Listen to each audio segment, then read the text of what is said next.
In this issue of the War Cry, we cover the large-scale disasters that came with multiple hurricanes. Millions suffered loss of income and property, while some suffered injury and loss of life. Meanwhile, fires still rage in the western states. Floods ravaged Bangladesh and India. An earthquake wrought destruction in Mexico. Terrorists struck in London, and a wholly evil man gunned down hundreds in Las Vegas. These events provided a strange lead-up to the cherished holiday of Thanksgiving. Thanksgiving traditionally speaks of family gatherings, good food, and scenes of joy and tranquility.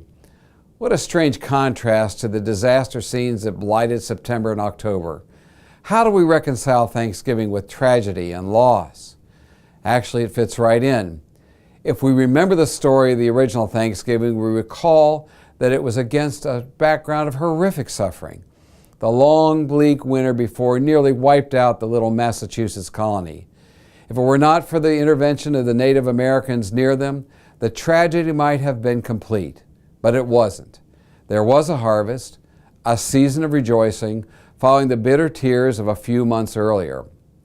So many people interviewed after the fires, floods, and hurricanes spoke not so much of the loss of what they had, but the preservation of what remained.